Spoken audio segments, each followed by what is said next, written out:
session. And so we've got two talks split by a coffee break. The coffee's going to be just outside here.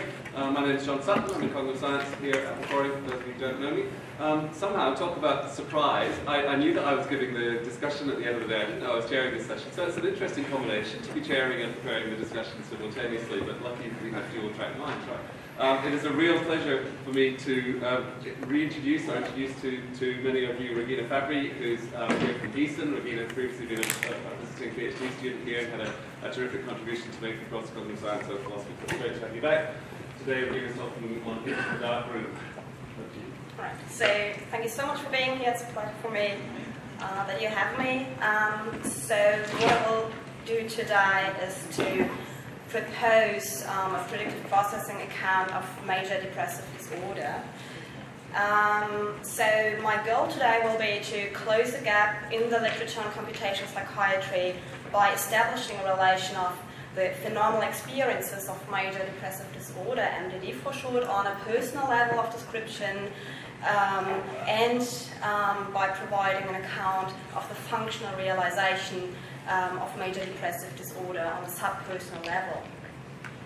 So the two questions that I'm tackling with today is, firstly, how can predictive processing contribute to better understanding of major depressive disorder? And secondly, what can an account of major depressive disorder contribute to current debates on predictive processing? So this is what I will do in this talk. And the first part, I will just set the stage and clarify some notions and conceptions that I take to be of importance for my own account, and then I will move on to major depressive disorder and summarize helpful and elucidating diagnostic and phenomenological accounts of this disorder. Then I will move on to develop an account of major depressive disorder in terms of diminished active inference on the predictive processing scheme. And then I will move with you into the darkroom, so to speak, by exploring the relation of the darkroom scenario and the phenomenology of major depressive disorder. And then ultimately, I will ask, what can my analysis or my account of major depressive disorder contribute to some debates going on in the field about internalism versus externalism, or different units of analysis. So I will mainly talk about active inference here, but I do recognize that actually active and perceptual inference are highly interactive and mutually constrained and can reinforce each other. So keeping that in mind, I would like to work on the threefold distinction of active inference that's on the table. So first, there's interoceptive active inference, which is about active changes to interoceptive states and processes. And it's been suggested that interoceptive active inference realizes a whole bunch of affective experiences, be they emotions or feelings or persistent moods. The second type of active inference is proprioceptive inference. Here the idea is that body movements are generated and executed that are caused by proprioceptive predictions. And then finally there's exteroceptive active inference, which is just all about the active manipulation of the causes of sensory input in the local environment. These three types of active inference are modulated by precision estimates. So precision estimation is all about getting the causal balance between perceptual inference and active inference, right? And you already told us this morning. The idea here is that precision estimation is mainly realized by neurotransmitters such as serotonin, dopamine, noradrenaline, but also by neuromodulatory peptides such as oxytocin, but also by subcortical structures. The upshot is that precision estimation kind of determines the postsynaptic gain on prediction error units in the brain. There's currently quite a debate going on that involves Markov blankets and to what extent the evocation of Markov blankets within the free energy principle can tell us something important and informative about how the brain works. So for the purposes of this talk, I'm only interested in the epistemic rather than the metaphysical interpretation of Markov blankets in the context of the free energy principle.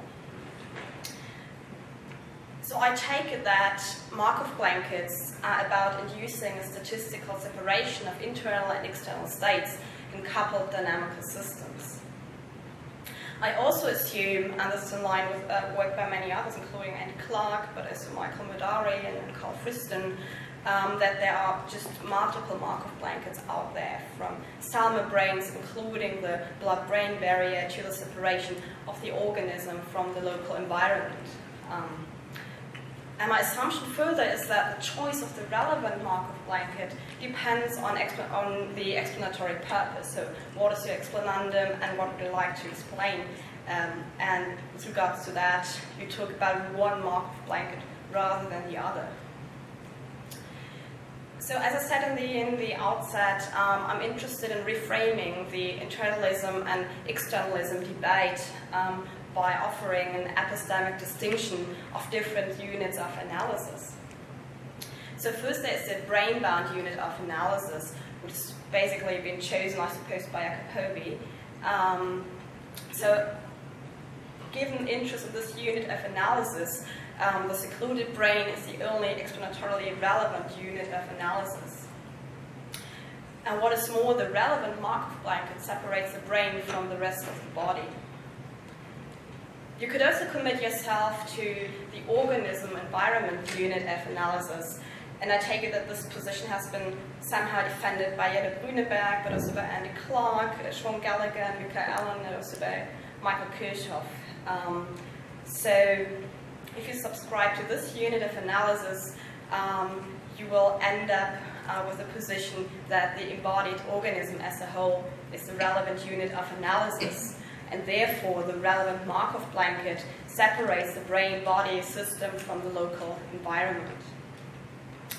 So this is now in the background of what follows in the presentation, and then towards the very end of it I'll come back to that and reassess the feasibility of one unit of analysis over the other. So according to the DSM-5, depressive disorders in general are characterized by the, quote, presence of sad, empty, or irritable mood, accompanied by somatic and cognitive changes that significantly affect the individual's capacity to function. So there are several subtypes of depressive disorders, and for the purposes of this talk, I will confine myself to major depressive disorder. And the symptoms that are most prevalent and most relevant here are depressed mood, diminished interest and pleasure, fatigue, stupor, social withdrawal, rumination, and so on and so forth. So what I take to be really important here is that there is loads of inter-individual variability in the manifestation of the symptoms. And what's also interesting is if you have people suffering from recurrent major depressive disorder, then it could also be the case that the symptoms change from one episode to the next. So having said that, I'll now look in further detail into the phenomenology of major depressive disorder. So based on very nice work by Matthew Radcliffe and Thomas Fuchs, I think it might be interesting to frame major depressive disorder by thinking that the pervasive experience characterizing that disorder is an experience of loss and impossibility. And this experience of loss and impossibility affects the meaningful interaction with individuals and objects in the local environment. So Matthew Radcliffe talks about a sense of estrangement and a feeling of isolation. What is also related to that is the sense of being threatened or ignored by other individuals, which then also leads to a strong tendency actually towards affective and cognitive detachment, which is then associated with the symptoms of social withdrawal and rumination. A second aspect here that I take to be really important is bodily agency. So many individuals being diagnosed with major depressive disorder report that they feel some kind of stasis, but also fatigue, numbness, heaviness. What's also often the case is that there is a profound deceleration of movements, or even an inability, a felt inability to move, for example, in locomotion and speech.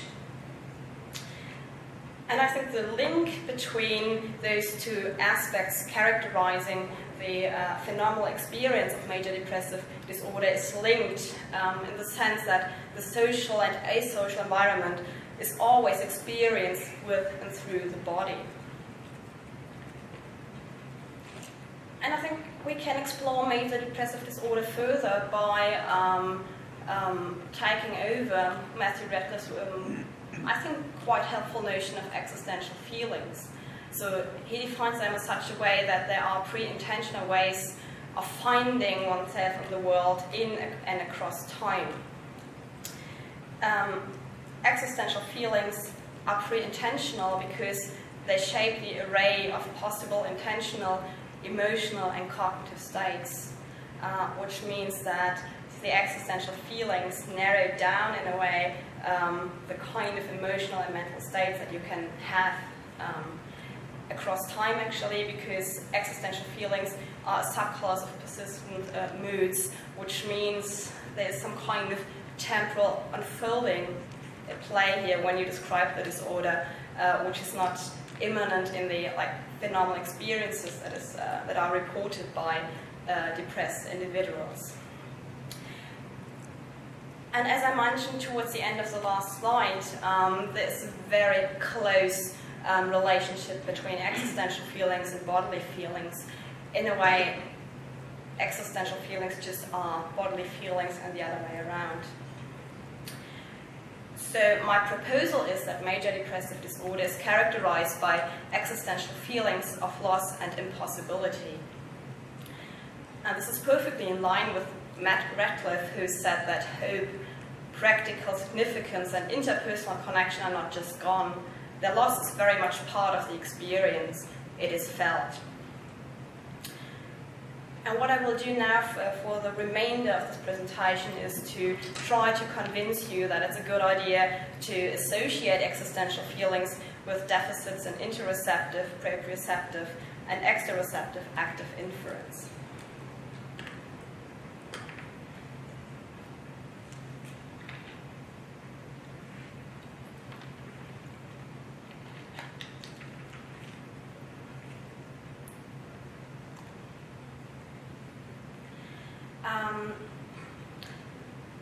So what seems to be the case is that major depressive disorder is associated with minimal sensory attenuation.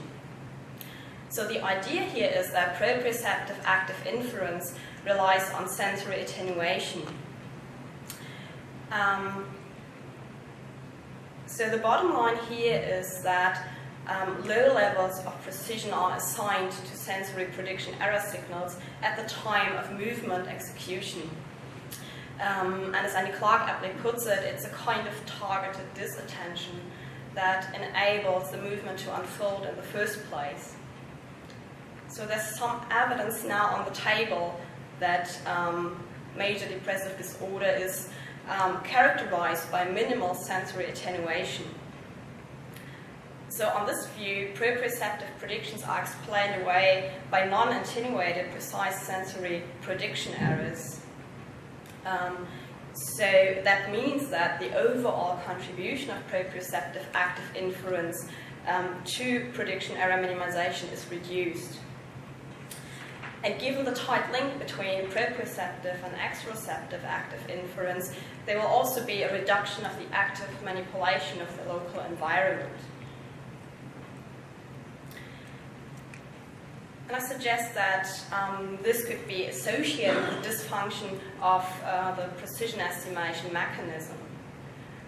So I think it's well known that depressed individuals show low concentrations of serotonin, dopamine, adrenaline, and other neurotransmitters, although the matters here get really complex and only little is known about the kind of dysfunctions in different neurotransmitter systems. What's also known is that subcortical structures such as the amygdala change as a function of being depressed. And this relation between diminished sensory attenuation and precision estimation is totally consistent with the proposal, quote, that subcortical processing plays a major role in delivering the evolving flow of precision estimation essential to fluid and task-optimized cortical processing.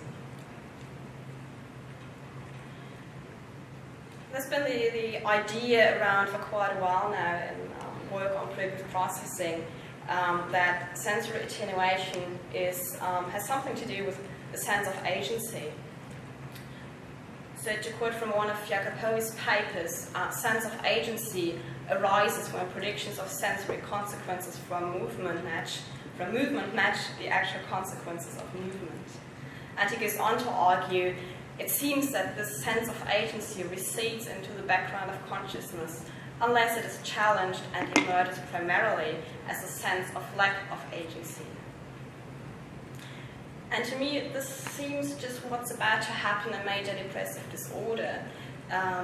So, in a way, the phenomenology of major depressive disorder is a feeling of impossibility to engage with the world through bodily action, which is then expressed as diminished sense of agency. What is more, there also seems to be something going on with interoceptive active inference in major depressive disorder. So Anna Seth and Carl Friston have recently suggested that the onset of major depressive disorder is associated with dysfunctions of interoceptive active inference realized in the granular visceromotor regions. So the idea here is, and this goes back to work by Barrett and Simmons, that interoceptive states predict high metabolic and computational costs of squashing stress-inducing prediction error signals, which ultimately leads to dyshomeostasis, which then in turn is associated with fatigue, stupor, and withdrawal. A related idea that I find really interesting is that this kind of dysfunctioning of interoceptive active inference could lead to a loss of metacognitive allostatic self-efficacy. So as Stefan and colleagues put it, an agent's experience of enduring dyshomeostasis signals a fundamental lack of mastery and control over bodily states and thus survival, which may generalize, and which then would just further increase the intensity of this profound lack of sense of agency that causes so much pain and suffering in affected individuals. So what seems to be the case here is that we get very intricate interactions of interoceptive, proprioceptive, and exteroceptive active inference that jointly give rise to the phenomenal experience of being depressed at a personal level of description. And part of the reason for that is that it seems to be that interoceptive, proprioceptive, and exteroceptive predictions are integrated at higher levels of the hierarchical generative model. And what is more, there is a mutual influence of precision-modulated, dysfunctioning forms of active inference, as I've been mentioning earlier. And the upshot of that is that there's an increased reliance on perceptual inference associated with rumination. So the idea is if you can't interact with your local environment, what you do, you just have these kind of very self-referential, repetitive thoughts very negatively balanced most of the time, which then further increases the symptoms. And I take it that all this taken together is then associated with the existential feelings of loss and impossibility. So, in a way, the phenomenology of being in a dark room is the phenomenology of being depressed. So, for depressive individuals, it could be the case that there is some kind of detachment in their experiential world, and there might also be feelings of having lost grip on the social and asocial world. In the phenomenological literature on depression, it's also been reported that many people feel like being imprisoned or being captivated in jail, basically. And what makes things more complicated is that many individuals experience some kind of hopelessness to ever move beyond the dark room, so to speak. So they know that there is like a very bright and colorful world outside, but they just can't feel and can't believe that they will ever be able to find the door and to leave that very sad and dark room. And integrating that with the dark room scenario, I think we get a very nice setup. I think Michael Kirchhoff has a really good idea that helped me to kind of bridge this gap. So he says, in phenomenological terms, if a maximal or close to maximal grip is necessary for well-being, say, then one would expect the stress to be prevalent in cases where the situation deviates too far from an optimal gestalt, as in the dark room scenario. So the dark room problem has been posed as a challenge to proponents of predictive processing. The idea here is that prediction error minimization would be optimal if predictive systems saw the dark room and just stayed there. And the reason for that is that there would only be low prediction errors in perceptual inference because there are just no surprising sensory signals around. And there would also hardly be any occurrence of active inference because there's simply no motivation to actively sample the stimulus array. And then the upshot of that is that the dark room would be the perfect environment for predictive systems. So here's the reply to the dark room problem. The idea is that our phylogenetic and ontogenetic development establishes that any local environment will give rise to a considerable rate of surprisal. So we are just, given our evolutionary history and our personal developmental history, we just expect there to be some surprisal around. So surprisal needs to be minimized indirectly by minimizing prediction error, and the best way to do that is to perform active inferences on your local environment. And human predictive systems are predisposed to act on that environment, as I've already said. This is also very nicely captured by Friston, Thornton and Clark, who say that given the needs of our lifestyle and the uncertainty and variability of the environment, policies that will minimize our free energy and with it an upper bound on information or surprise will be ones that mandate motion, search, discovery and constructive action. So where does this leave us? I think now we have the opportunity to think more closely about the relationship between the subpersonal and the personal level description of major depressive disorder. So on a subpersonal level, we have this idea of there being diminished interoceptive, proprioceptive, and exteroceptive active inferences, which map onto the diminished sense of agency on a personal level. Then again, on a subpersonal level,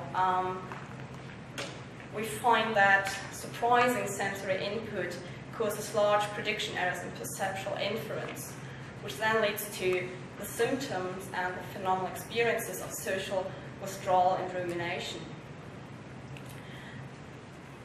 And finally, with an increase of overall prediction error and thus surprisal, we might end up to have a good account of fatigue and stupor as considered on a personal level.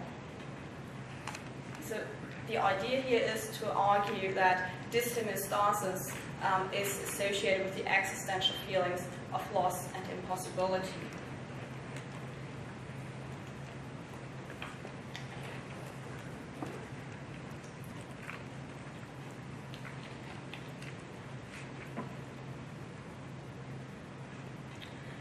So recall that I distinguished two units of analysis in the very beginning of this talk, and I talked about the brain-bound versus the organism-environment-bound unit of analysis.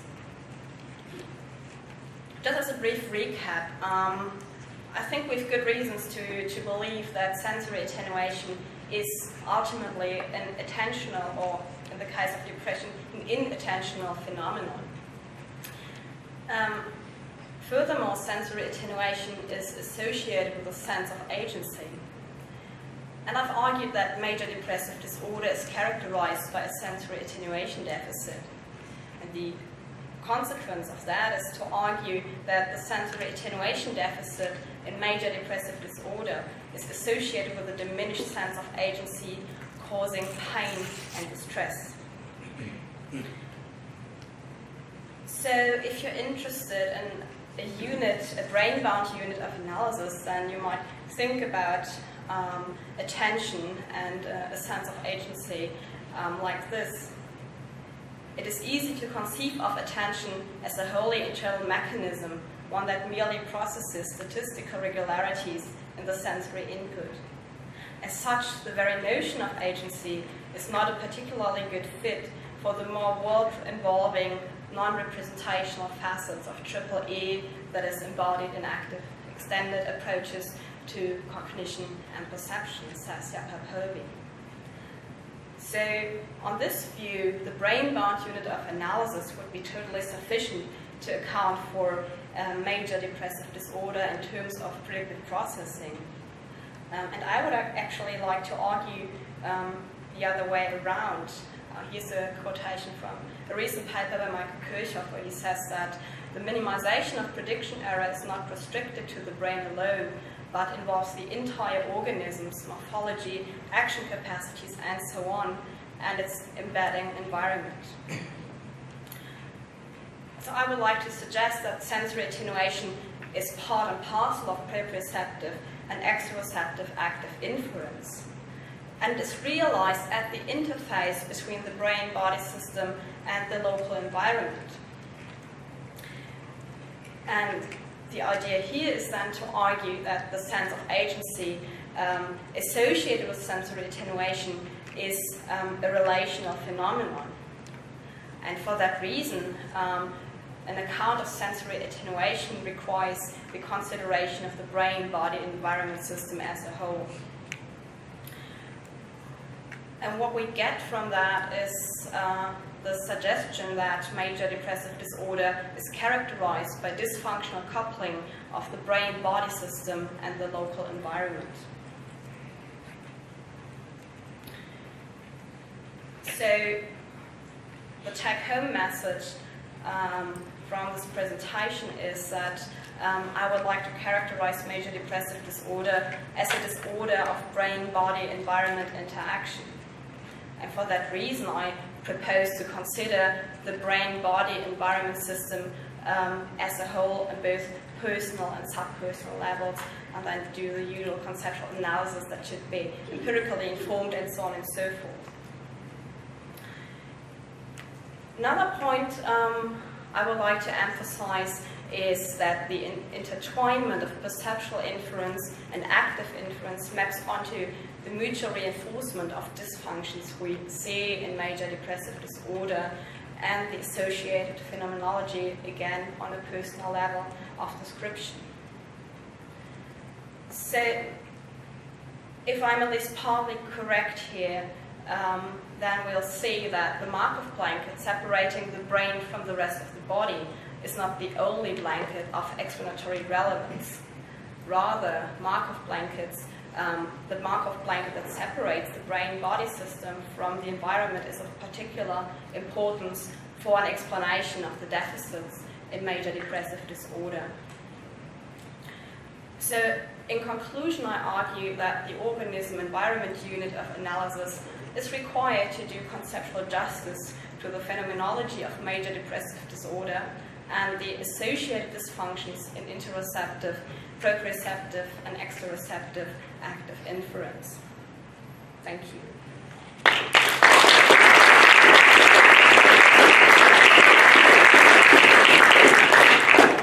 Great, okay, so as before, we'll use the microphone for the questions. Some of our wonderful helpers will go with this, and we'll just get a list. I'm just going to Phil first, and I will apologise for his name, I don't know. Good. So just Phil.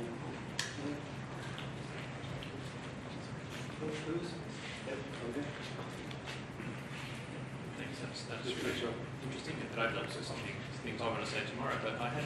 That's not on that.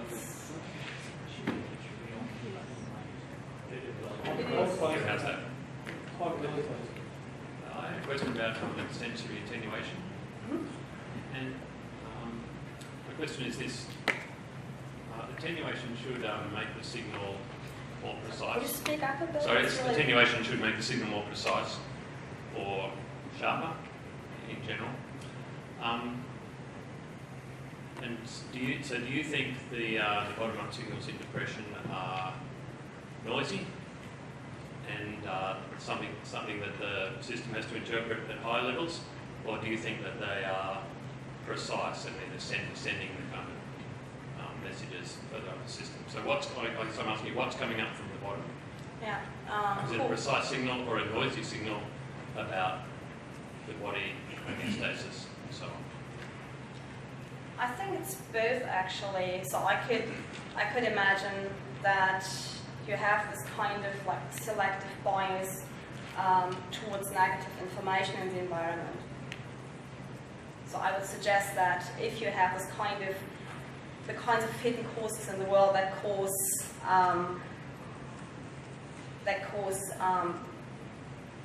sensory signals that are negatively balanced to the individual, then there's a lot of precision to the signal. And in contrast, when you have like signals out there that are not in accordance with your predictions, then I would imagine that this is more where we are talking about rumination and social withdrawal.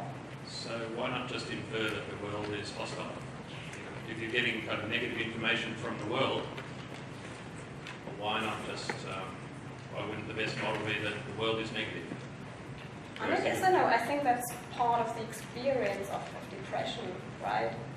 And I think that's also part of the reason why rumination and social withdrawal are very robust symptoms that are often reported by depressed individuals. So you think the direction of depression is kind of outside in the negative world leads to rumination? I think it's bidirectional and it's mutually reinforcing, which I think makes it so difficult to really get a grip on the disorder, both theoretically and medically. Thanks. So first of all, thanks for that. That was great. And I'm going to ask this in a bit of a roundabout way. So I wanted to invite you to speculate or talk a little bit more about the cognitive side of depression.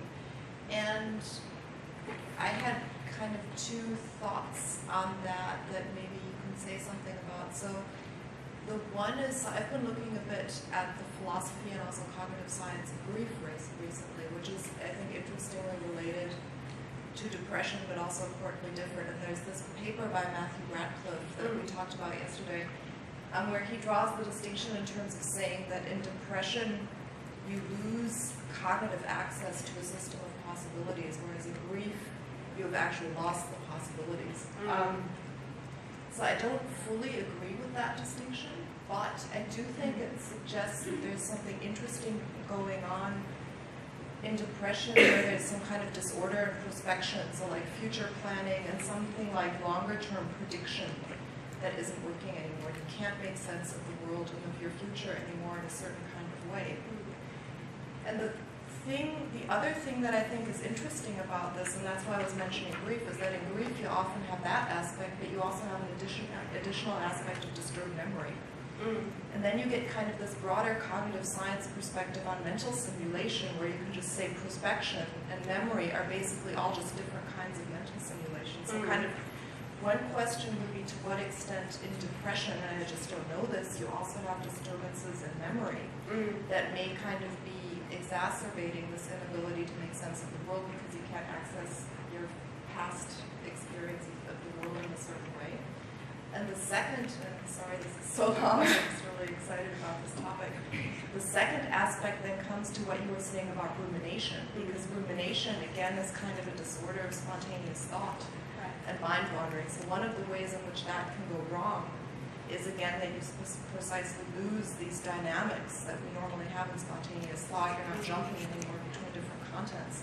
You're getting stuck and rehashing it again and again, which again points to a broader disorder of mental stimulation. So I was just wondering which Okay, so picking up your last comment first.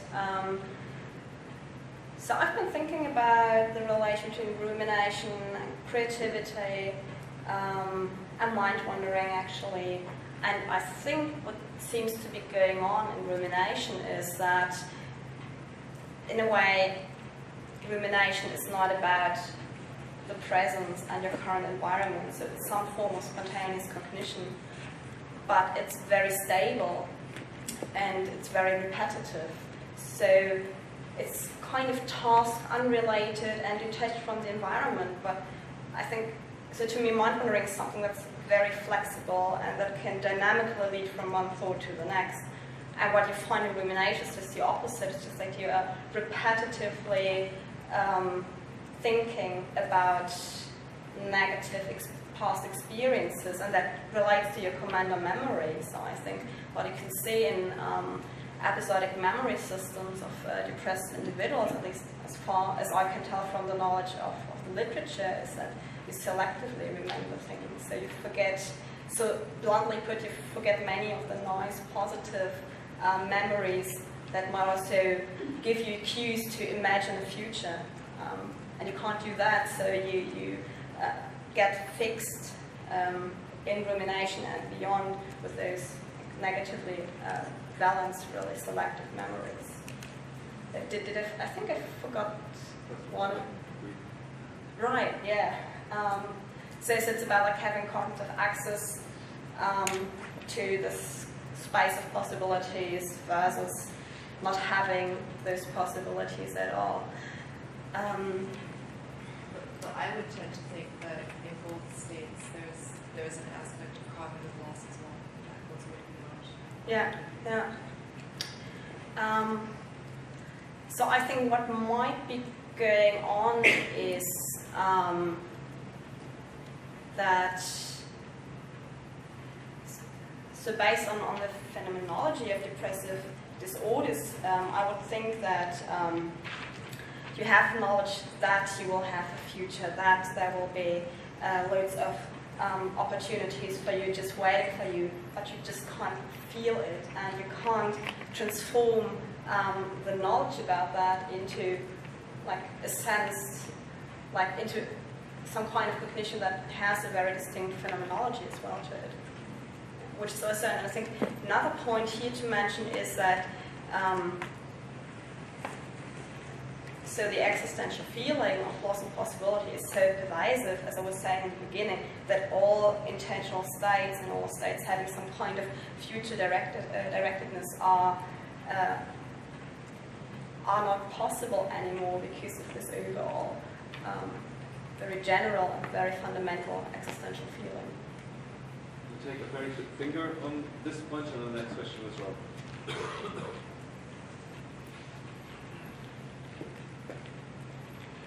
Thank you for the talk, that was great. Yeah, so my question was directly related to this, because I wonder if this is where predictive processing isn't going to be able to do the job in terms of thinking about the past and the future in major depression.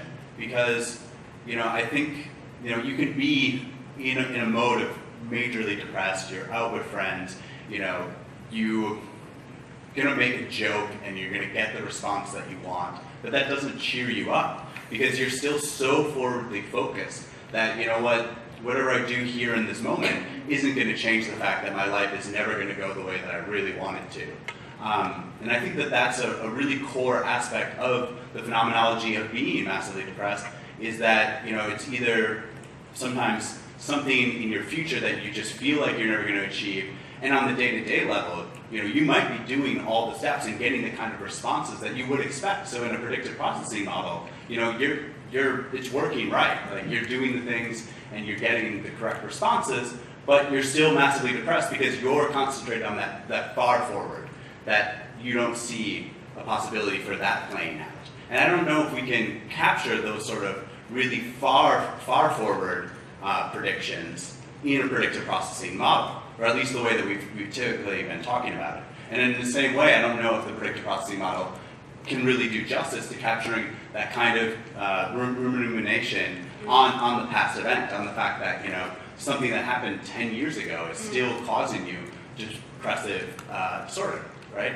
So I was just wondering if your thoughts on that. Yeah. Because it seems like that, you know, we're not going to be able to encompass it all here. Cool, thank you. I think basically that's a question that concerns all of us, right? So what's the job that predictive processing is able to do? And currently I'm a bit optimistic that predictive processing gives you very cool new resources, both empirically and conceptually, to think about memory and future thinking and mental time travel in an utterly new way. So that's one point. The second point is that, so based on my predictive processing account of the disorder, I'm not so sure whether you would always have this kind of experience. I'm doing my chores, I'm getting stuff done, but still I'm totally depressed. Because, of course, that can happen, and I'm pretty sure that there are many of us out there who feel like that. But at the same time, I think it's at least a theoretical possibility worth exploring, that you can't have, or that you can have that kind of feeling of getting your work done to a certain degree, because on my view, depression is an embodied disorder. And many of the symptoms like fatigue and stupor and deceleration of movements actually prevent you from doing a certain kind of work, both cognitively and like in other domains as well. Really tiny little quick one. Hi. So would you consider that to be more bottom-up processing then, like that embodiment? Because it's like embodied feeling, so it's bottom up. It's top down. So that's the idea of active inference, basically. That you have like the predictions that go all the way down to like the motor plans who are associated with movement execution.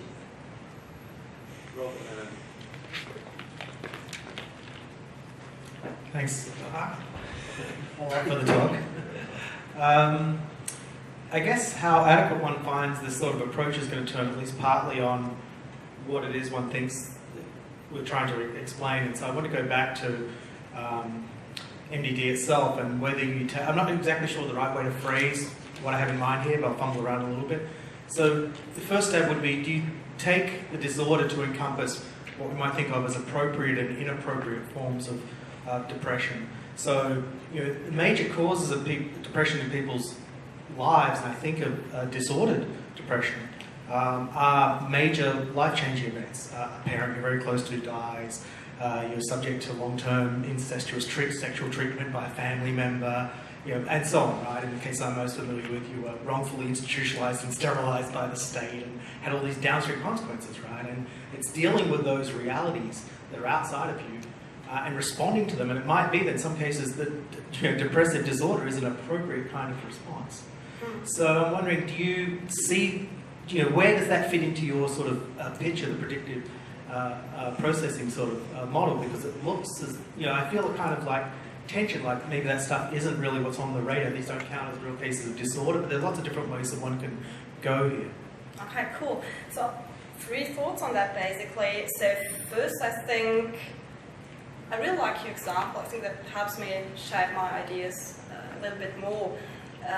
So the relevant question there would be to ask, what is the distinction between depression and trauma? And if we make this kind of conceptual distinction, how can we explain trauma also in terms of predictive processing? I agree that many cases of depressive disorder are related to major life events, most of them negative life events. But at the same time, I think that depression is distinct from trauma in a way. So that's one thought. The other thing that I find really interesting is that talking about appropriate and inappropriate reaction forces some kind of normativity into the picture, which I find really interesting. So what is an appropriate reaction? And I think that is a very important debate in ethics at the border to philosophy of cognitive science and philosophy of mind. So what is an appropriate cognitive state or cognitive process to be in? And I don't have any answer to that, obviously, but I think it's a very important issue.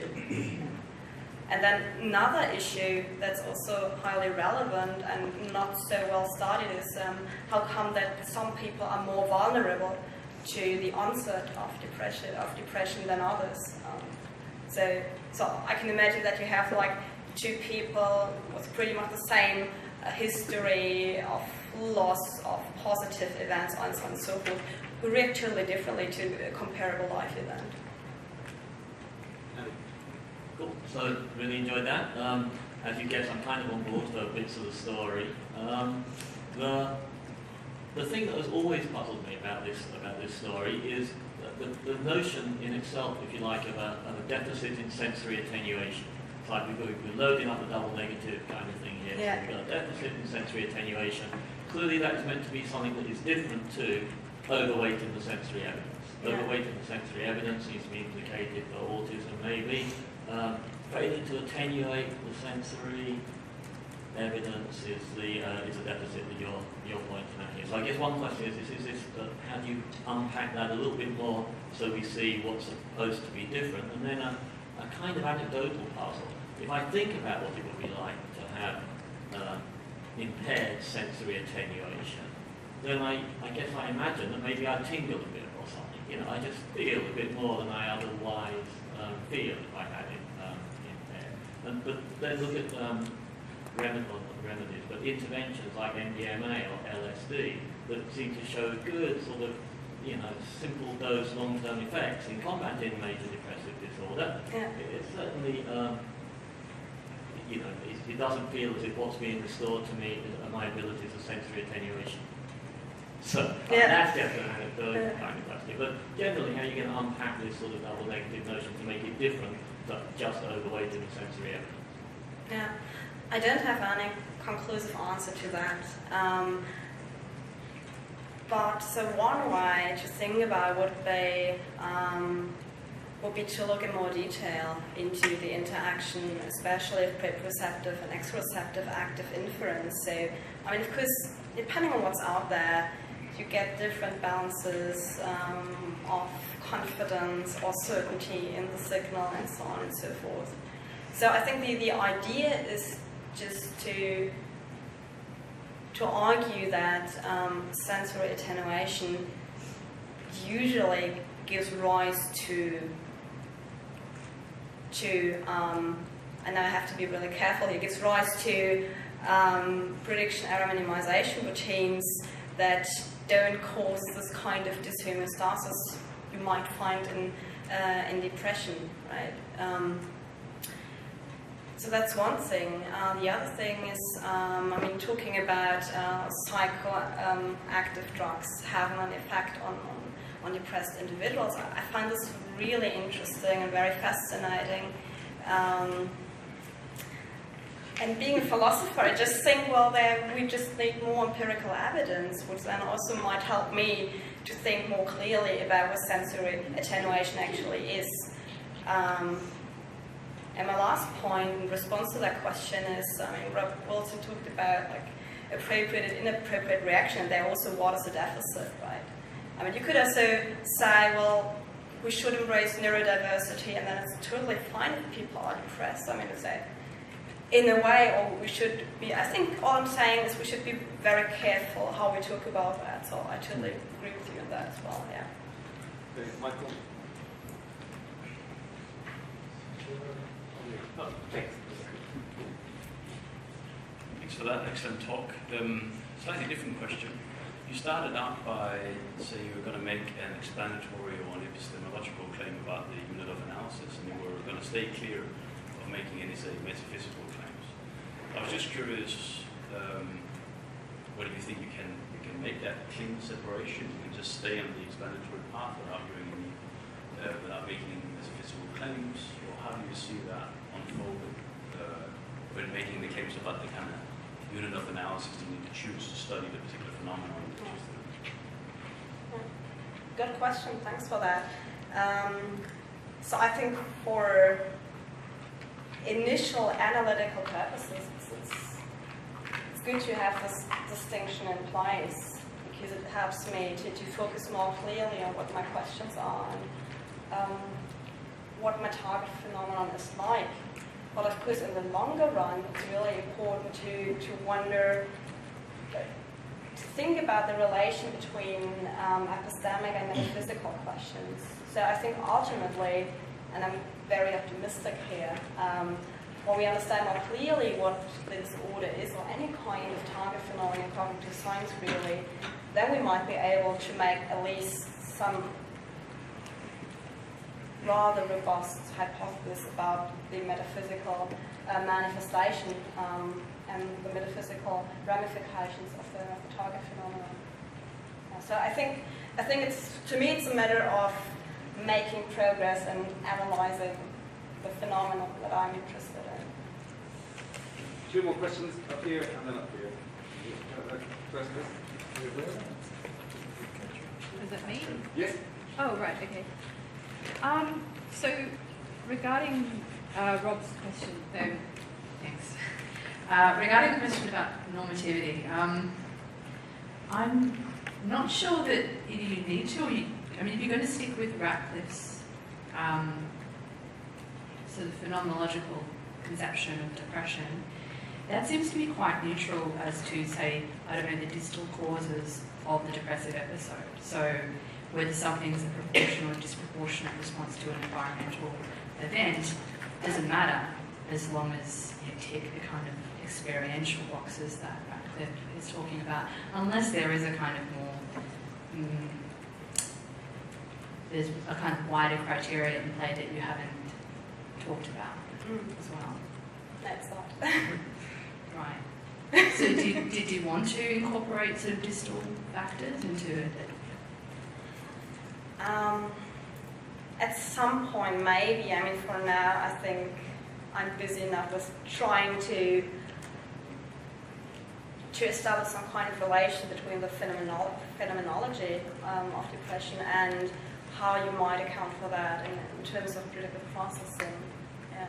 But I think it's in general a problem. So I've been working on autism and dyslexia for quite a while now, and I think something like neurotypicality and normality versus normalcy, I think it's always there in the background. So I find it important to think about it and to come up with like some kind of position, but I don't think that this affects the account as I've presented it today. So to that extent, I totally agree with you. I can try to do it without a microphone. Thank you very much for your talk. I have simply a clarificatory question, because I wanted to know if you could say a little bit more on the role that the environment is playing on your account, because from what I get, is something like the background where you perform this exteroceptive active inference. Because I don't know if I got the problem right, but the problem that the Darkroom creates to the predictive processing framework, if I just heard about it, is that your generative models tells you that you are in a dark room, but you are not. So I was wondering if you could say a little bit more about just the environment in your unit of analysis. Excellent, thank you. I'm very happy to do that. So the idea about relating the phenomenal experience or description of those experiences with the dark room was basically, so obviously we are not developed both phylogenetically and ontogenetically in such a way that the dark room is an optimal environment for us. And if you feel as if you were in a dark room, you have obviously loads of suffering and painful experiences going on, exactly because there is no environmental space, so to speak, to engage with the local environment. So what I find really interesting, and Jenny mentioned that in her comments questions section, was that so the ramification of me arguing that depression is actually a disorder that has this very strong, profound embodied dimension is that it's also a disorder about changes to social interaction, reciprocal. So there are many reports suggesting that it gets really difficult to engage with other people linguistically and paralinguistically, and also many people report that your attention performance drops significantly, which makes it so much harder to include your environment into your cognitive processing routines. In the case of reading, of mathematics, and many much more basic tasks, basically. So I totally agree that it's really important to look in more detail into the interactions between organism and environment, because in a way, I take it that much of the phenomenal experience of depression can actually be understood much better when we look what the environment provides and what the individual receives and can feed back out into the environment. Okay, we've got a coffee break now. It's right outside. We'll reconvene for the next paper at 3:30 sharp. Thank you.